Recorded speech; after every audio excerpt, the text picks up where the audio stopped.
always forget. And Jackie, we're looking at you and I'm saying, Jackie says mute. So everybody please put your phones on mute. Thanks, Jackie. In any case, if anybody is here for the first time or a guest, friends, welcome. We're happy that you are with us. And if you would like to know more about our fabulous programs, please check us out at www.stirlingfriends.org and join us. And we are, wow, about 475 members, which is a crazy number. So I thank you all so very much. I hope you're all getting your newsletters. I'm not going over any of the programs because you should be checking it. If you're not getting your newsletter, send me a note or put something in the chat so that we could fix it up. And this way you will get all the updated times and programs, and hopefully mail the programs with the times will be correct, but we do our best. And the only thing I do want to tell you is that I noticed that on the Boccia program the other day, it was said that her next program is November 14th. Her next program is November 7th, where she's doing Whistler. On the 14th, she's doing Sargent. So just make sure you know of that correct, that correction. And the other thing I want to tell you is that on November 5th, we are doing an amazing in-person program in the library for Veterans Day. Robert Watson will be our speaker, and it will be amazing. We have some veterans who will also be in the audience with us, and it will be a nice way for us to honor them. And we need your support. If you live in the area, please come by. So that's about it. We have a whodunit this time, which is very unusual, Shelley, and we're just, biting at the bit, waiting to hear your take on it, and we'll see what we can add to your discussion. So thank you so much for being with us, and take it away. Thank you. It's my pleasure. Okay, welcome everybody. Nice crew tonight. A lot of mystery lovers, I guess. The Invisible Witness. It's from 2018 from Italy, and it's what is called a locked room mystery. A locked room mystery. And what is a locked room mystery? Usually it's the crime in question. Typically it's a murder, which is in this case, is committed in circumstances under which it appears impossible for the perpetrator to enter the crime scene, commit the crime, and leave undetected. And that's what seems to be the case here. This is a locked room mystery with a twist. It's we see a slickly successful businessman, Adriano, who wakes up next to his dead lover and becomes the chief suspect. His defense lawyer never lost the case, but will she be able to help him? Will she be able to help him? He says, when I woke up, the nightmare began. So begins the account of Adriano Doria, a wealthy, as I said, Italian and newsworthy entrepreneur, describing these murky events of what happened, and discovers in a resort hotel room, he wakes up with a nasty cut on his forehead and his mistress, Laura, dead on the floor amidst a pile of scattered money. Though he protests his innocence, Adriano is the obvious prime suspect. With just hours to go before he is to be arrested, his attorney, Paolo, arranges a meeting at his apartment with a Virginia Ferrara, who is the notoriously tough attorney, never lost the case, to plan his defense strategy and find evidence to exonerate him. Everything seems to be going according to some kind of plan through mostly flashback. And this is where everything gets murky. Nobody is what they seem. Everything gets blurred within the process of the film, which is great the way it's plotted out. With occasional cuts, we have these occasional cuts to Adriano and Victoria. It is a noirish, it's also a noirish thriller, and it recreates the days that led up to the terrible night as the guilt-ridden Adriano, claiming to still be in love with his wife, relates how he and Laura were in the hotel as victims of blackmail, that someone knew of their affair and it was a trap to set him up and make people believe he killed Laura, even though he loved his wife. He said he loved his wife. As Virginia interrogates Adriano, and I love it because there's all these little things that we have to rewind to really appreciate the film. It makes you have to go back and look at things which he recounts at the end of the film.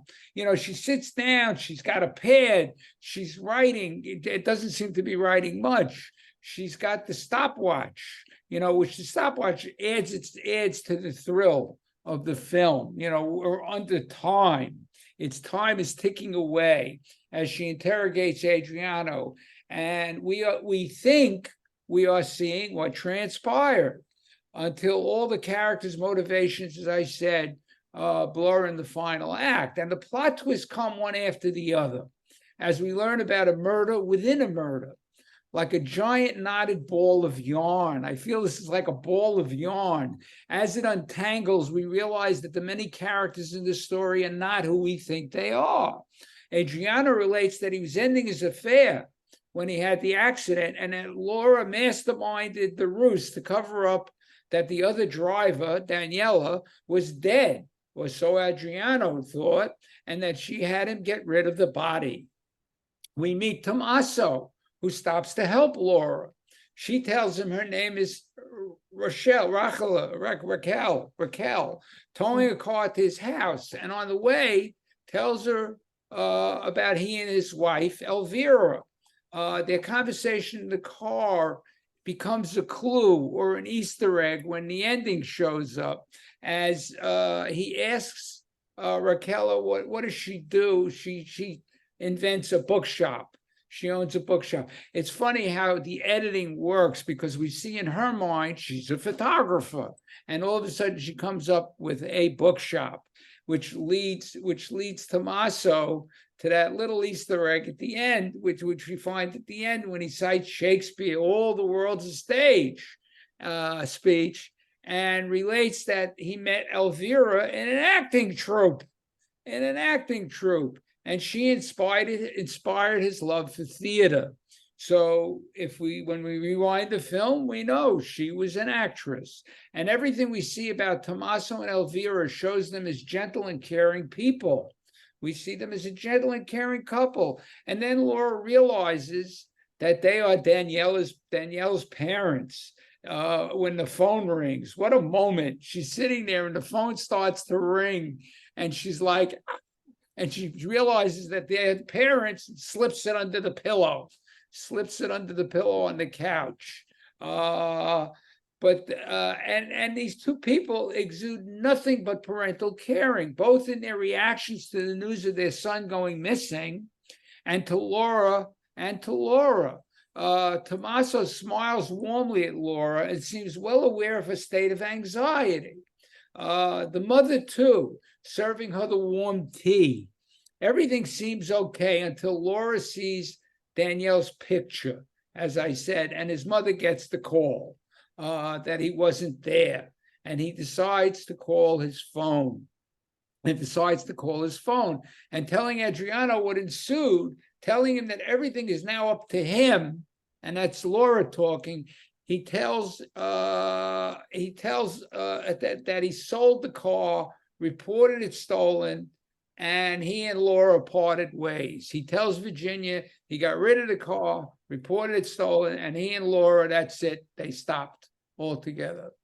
Okay, but we find out otherwise. Then he tells her about seeing the news of Danielle's disappearance and his parents in the search for him. I love it when he's looking at the TV. In his mind, we're seeing the scene. He's looking at the TV, and Tommaso is looking straight at him. You know, the guilt is wearing on him, and how he covered his tracks. Convincing the police investigating the disappearance that his car had been stolen when Laura had the accident, and he was in Paris. He was developing an alibi.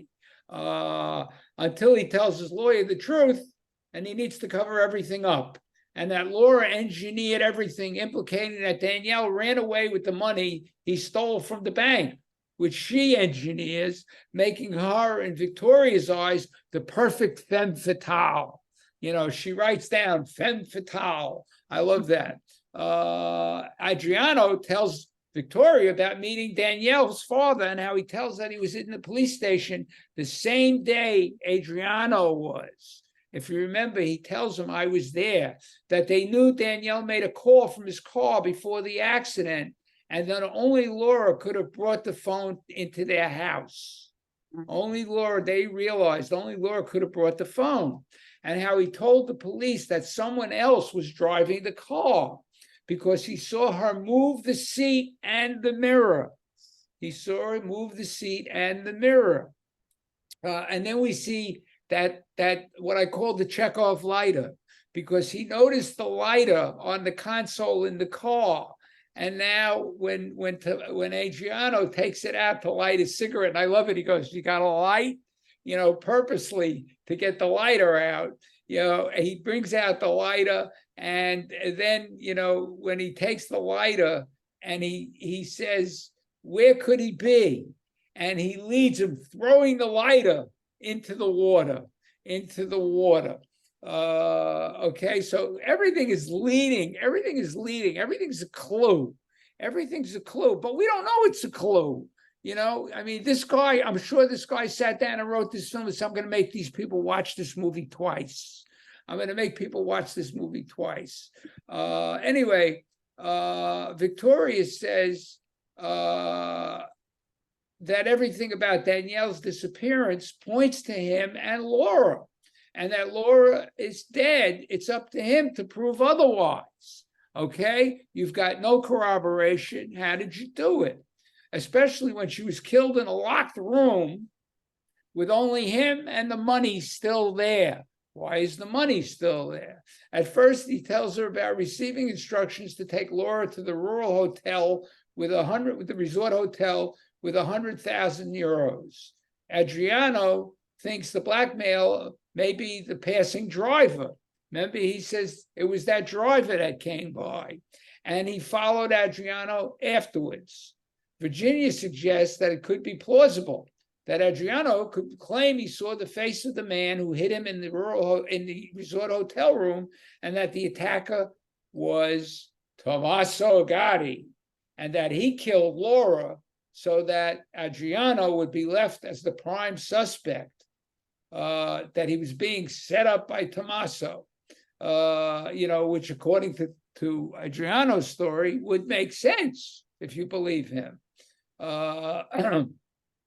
She then tells him about the perspective of lateral thinking. I love that. She introduces that. She's giving him an excuse for this locked room mystery, that how does a guy in a silo go into a silo and he's hanging 3 feet off the ground? How did he do it? And I love it with the block of ice. He was standing on a block of ice.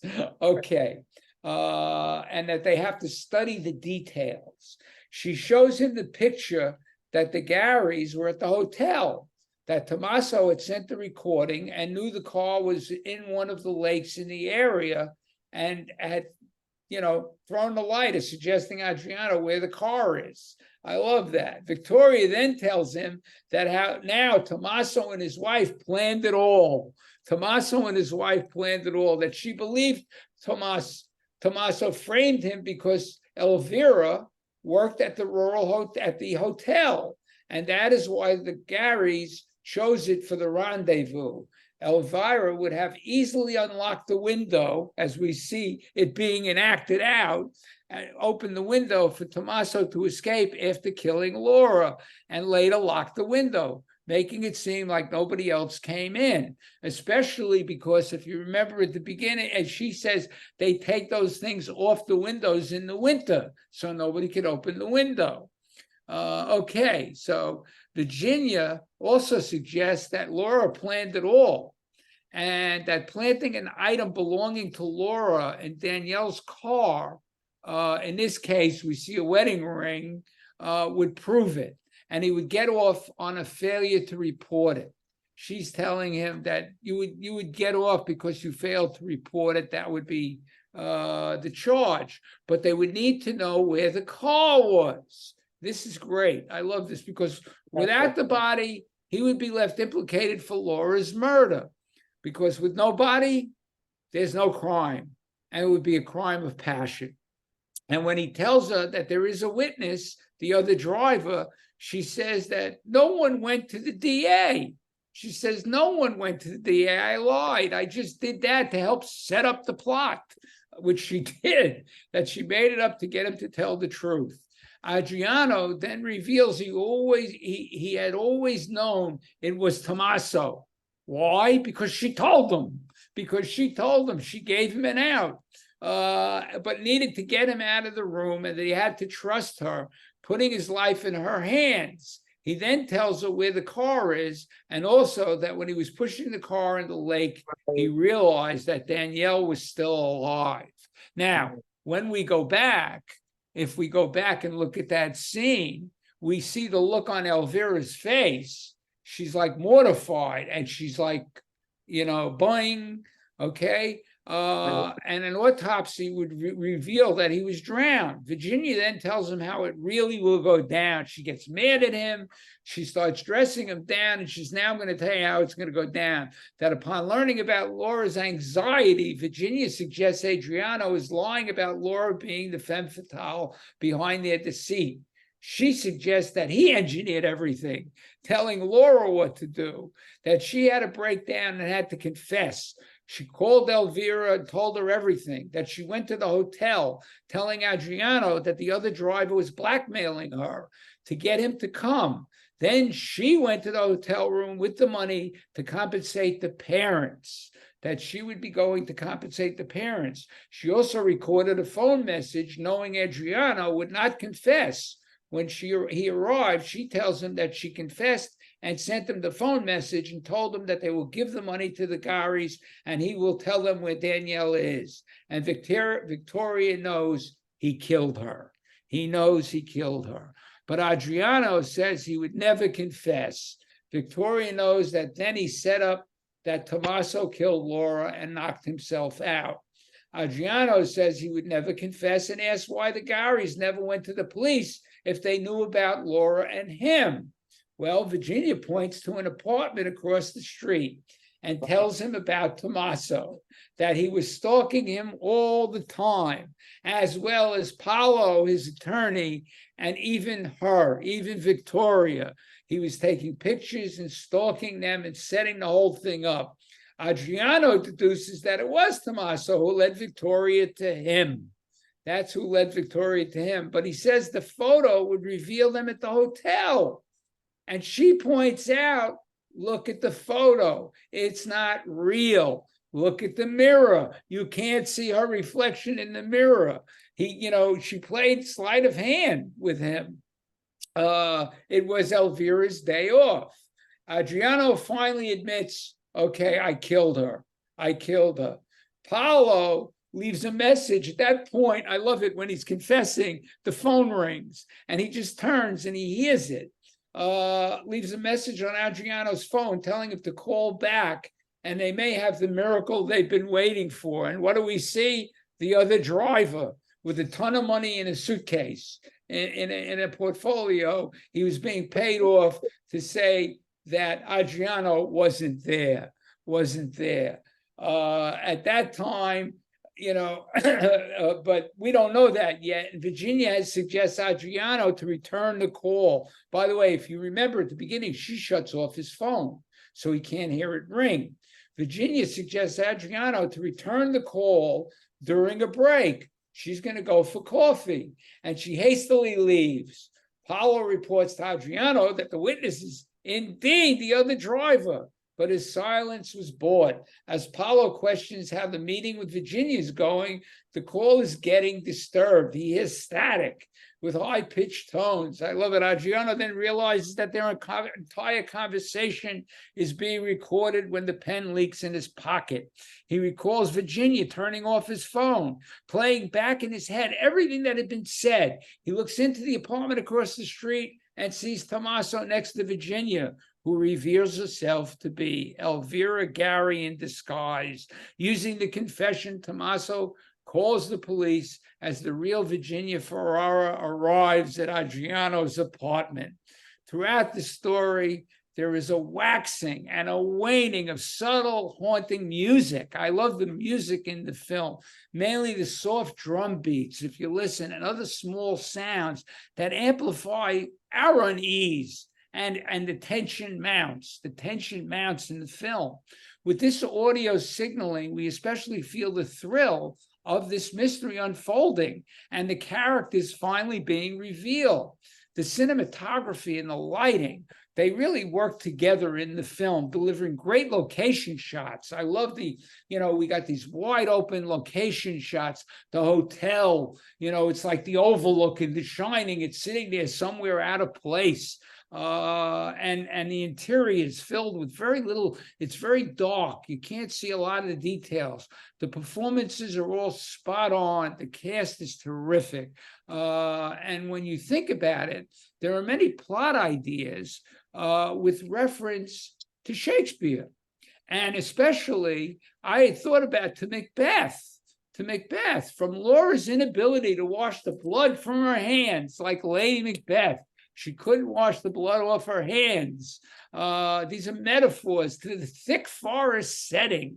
We're in this forest where much of the film is similar to that of the three witches who begin the Macbeth story. What's going to happen here in the forest, especially when he hears he hears what he thinks is a footstep off in the distance when he's pushing the car in the water and we see the deer. All of these little ticks and things. And like Macbeth, the invisible witness is told through foreshadowing. If you think back, the theatrical masks in Elvira and Tommaso's home, there were masks on the walls in their home, seemed to clue us in that the direction of thinking of Macbeth-type stories, of unnatural acts, so foul. And of course, Tommaso's little speech of all the world's a stage and all the people merely players. And that's what this was. All the people were merely playing roles, constantly changing. That tells us it's a wink that everyone is playing a role. Everyone is playing a role. The film made me think back to a film back in the 90s, a terrific film, The Usual Suspects. In The Usual Suspects, we saw him tell a story to the police. He makes up a story and he creates the story, and he turns out to be the guy at the end. He goes out and his limp disappears and everything else. That was a wonderful film, which also had a great surprise ending, as this one did. I'm sure some of you can tell me, I figured it out when, and I want to hear that. I want to hear who's going to tell me they figured it out when. But anyway, let's hear from you. Who wants to go first? Just raise your hand and I'll be glad to listen. Elena. Thank you. I figured it out because I had seen it before. I didn't realize that it was the same one I had seen. And I knew who the characters were and what they did, but it was so hard to follow until they kept revealing what was going on. What a brilliant writer, brilliant film. The visual of it was gorgeous. And your reviewing of it was incredible. How you just went through and Elvira, that one. I said, thank God I saw this film twice. I could have to rewind the film. You literally have to rewind this film. And I did, because I saw it when it first came out. And I wasn't sure if I saw it in a different language. But it was. I will tell you, it was originally done in Spanish. It was Spanish. It was in Spain. And it was That's not what I saw. shown in the United States. That's the funny part about it. It was not shown here. Neither was the Italian one. Really, it was not really, didn't get released that widely in theaters. But they adapted. The same guy who wrote the Spanish version wrote the Italian version, so it was word for word the It same was film. identical, but I said they look a little different. But Italian, Spanish, and so I thought I had seen it in I saw it in Spanish. Right. All right. Thank you Okay. so much. I'm so glad to have seen it again. A Thank you. pleasure. Thank you, Elena. Jackie. This is the second time we've seen it, and we liked it both times. We also saw it in the cinema. And I have to be honest with you, it's kind of like unpeeling an onion, because it's layer after layer. And every time she goes back, he reveals something else. But to be honest with you, even though we'd seen it before, I still kind of wanted to believe that he was innocent.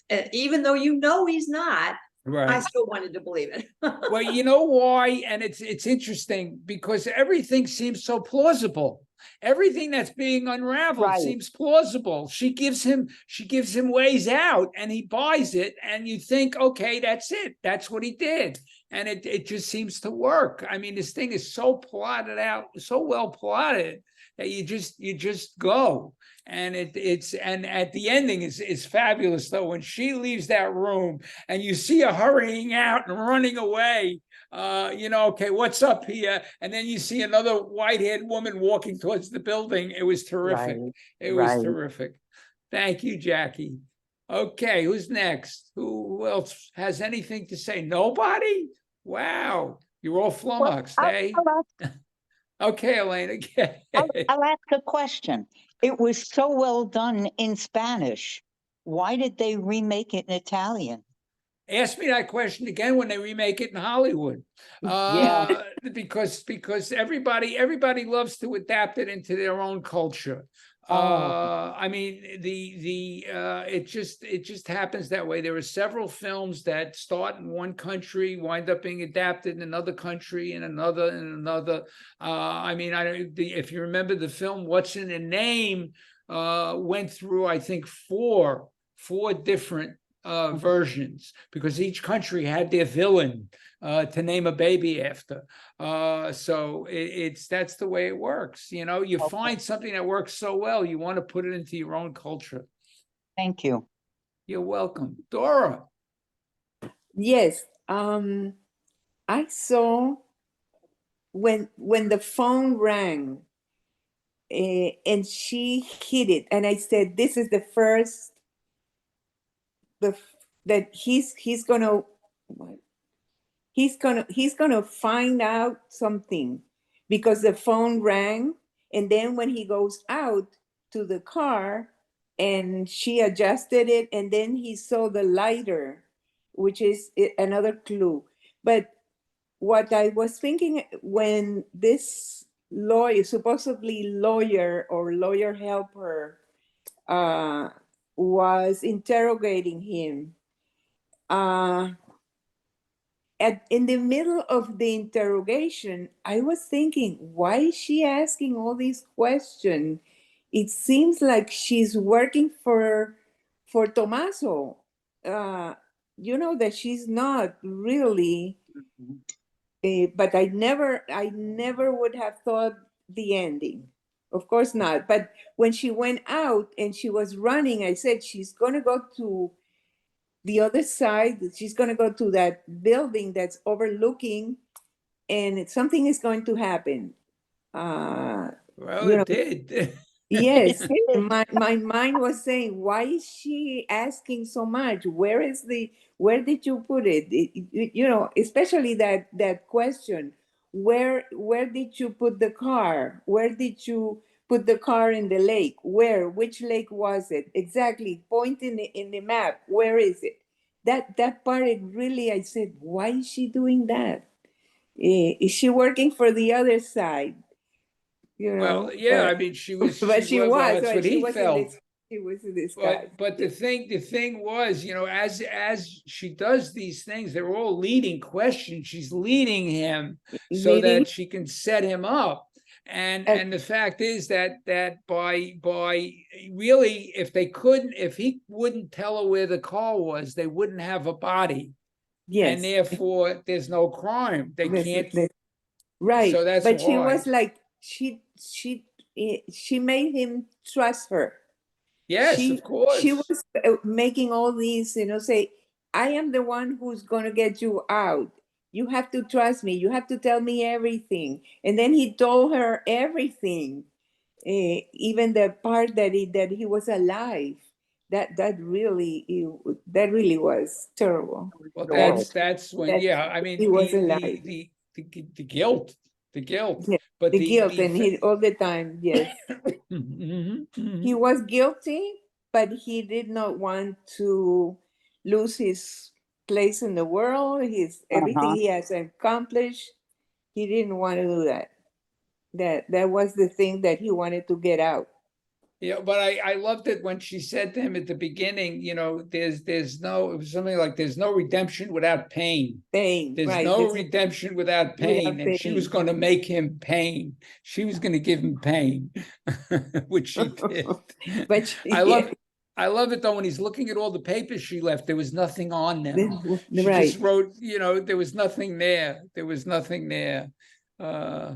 But it also gives you the hint that, hey, this is a movie, get ready for a movie, because Right. she says at the beginning, the other lawyer, Paulo, his lawyer, says she never lost the case. She never lost Right. the case. This is who's going to be, which also sets him up to believe, okay, hopefully I'm getting the best lawyer there is, money can buy, which was Right. great. The only thing she didn't do was get him to write the check before she left. Would have been nice. Anybody else? Nobody? Wow. Slow crowd tonight. Come on. Thank you, Linda. You got to unmute.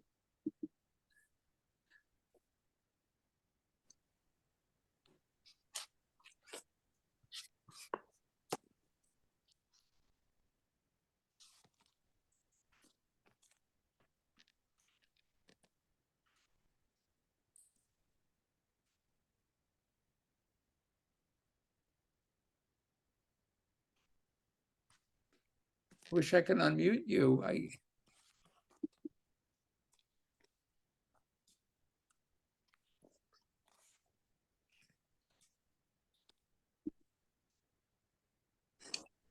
There you go. Oh, no. This is not that profound to have to go through all that. I'll tell you this. But anyway, no, I really liked it. And I thought that, he was, even though he had done wrong, and we knew that from the beginning, he was, pretty sympathetic character. You kind of rooted for him, like someone else said. But once he admitted that at the end, that he knew that the fellow was alive, then, man, that just was right out the window for me. And that changed the whole, tone of the thing. That way you were just solidly in the other court now. He deserved anything and everything. But that, I wasn't expecting that, for him to, because he seemed like a decent sort that just got caught up in something. But as soon as he was able to admit that he knew that the young man was still alive, and then he went ahead and went through with it, then to me that just changed everything. Which is exactly what he wanted, what the writer director wanted, is because you did feel, okay, he's not a bad guy. He's, he just got caught up in this. And then all of a sudden, that's the thing. And you realize he's really bad.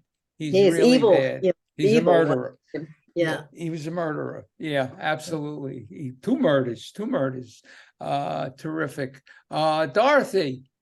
Yeah, the only thing that I question is, how could they predict that the real female attorney would not show up?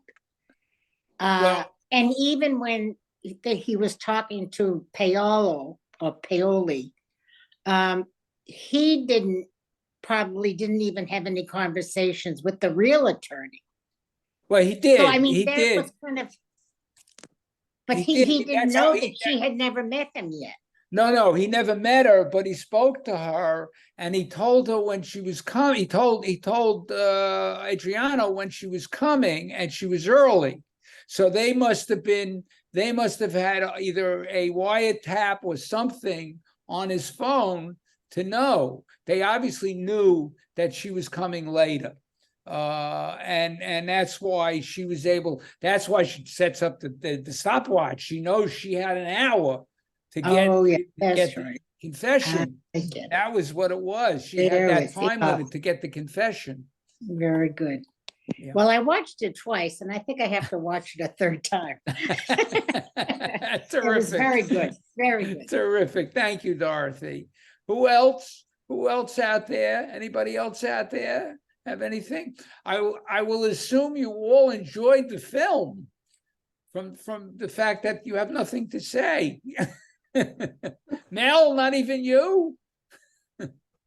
I think everybody's kind of stunned because it really is so well done that Yeah. you kind of want to believe him through the whole thing. And Larry and I were talking about it this morning. And I said, even the first time we saw it, my initial reaction was it just didn't seem like something she would do. But I fell for it again the second time. I mean, I didn't fall for it so much. as to say, Right. I wanted to believe that she was the bad guy out of the whole thing. And she wasn't. She wasn't in the first time and she wasn't in the second time. Go Second time. figure.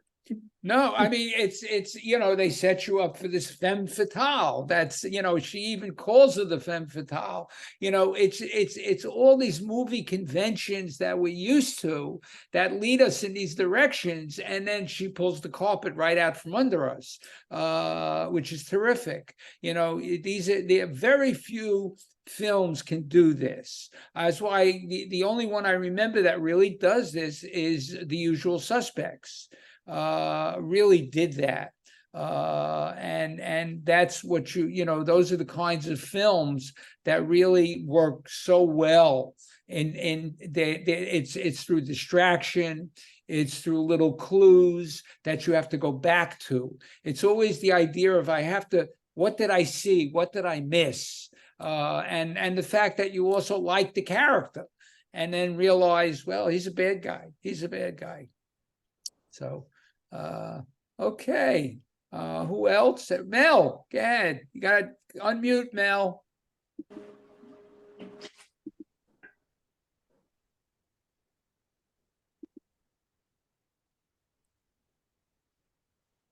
There you Okay, go. there you go. At the end, there are two scenarios. One that she gives him that the wife or the mother hides in the closet and then closes the window and then goes out with the police, hides in the closet. And the other one is probably the one that's true, but you really left, you don't know which scenario is right. She did work for the hotel. She could have gotten the key. She could have hid in the closet. She could have locked the window. So it's a possibility that was not resolved. Well, the way she tells it, though, is the funny thing is when you think about it, is she had to, open the window for Tommaso to crawl across to the other window, to the other room. And you're saying to yourself, this guy is going to crawl across that high up in that hotel to get into that window? You don't think about it because she tells everything so fast that you believe what she's saying when she's giving him the alibi. That's the sleight of hand she's playing around with, the idea that you needed the handle to open the window and she gave him access. He knocks on, she actually hid in the other room and he knocks in the next hotel room and knocks on the door, on the wall to tell her he's there. So it was all set up that way. Very interesting, but that's why if you want to, you can start to poke holes, but it's not that easy. And you got to remember, you got to suspend a little disbelief when you watch a movie like this, or a lot of disbelief. Anyway, thank you, Mel. Dorothy, you had something else? Yeah, what other movies has this director made? He really does mainly television in Italy. Oh, is that He's right? only made a couple of movies. It's really the writer. The writer has written a couple of films in Spain, and now he's being used in other places to write screenplays. So it's really mostly Spanish films that he's written. I see. Okay, Yeah. thank you. You're welcome. Anybody else? Can I Anybody ask you? else? Can I Yeah. ask you something? Sure. What is the name of the movie? The other movie that you said that it was very good. Is it The Usual Suspects? Yes, The Usual Suspects. Because I love that kind of movie. So I Well, if don't you know, haven't look for seen it, you're in for a treat. I don't know. Okay, yes, okay. I will find it. Thank you. Okay, anyone else? Anyone else? All right, well, in that case, let me prepare you for the next film coming up. And the new theme the next theme is It's All in the Family. So don't go watching shows of All in the Family. It's, anyway, Leo Tolstoy, he always wrote that happy families are all the same, and every unhappy family is unhappy in their own way. I mean, it's a famous line. But anyway, put the story of a family, immediate or otherwise, on film, and you can be sure that there will be conflicts, rivalries, redemption, love, and fireworks. Two very different, the next two films coming up explore the meaning of family and what makes each one unique, each family unique, yet in many ways like our own experience, and departs from that. But the next film is like Father, Like Son. It's a wonderful film from Japan, from a great director who I will tell you more about when we next meet. Hirokazu Koreeda is his name. He's made many brilliant films. And this is a story of two couples that have, where the mothers give birth to the sons at the same time, except they were switched at birth. And it tells us a story of what will ensue. And it is a beautifully acted story, beautifully told story, but it's an interesting story of family itself. So I will look forward to seeing you in 2 weeks when we do it, Like Father, Like Son. And you can watch it on Canopy, and I know it's available on other streaming services, but Canopy is the place to go. So without further questions, I will look forward to seeing you then. Have a good 2 weeks. Thank you. See you in November. Thanks, John. Happy Thank you, Halloween. Shelley. Yep.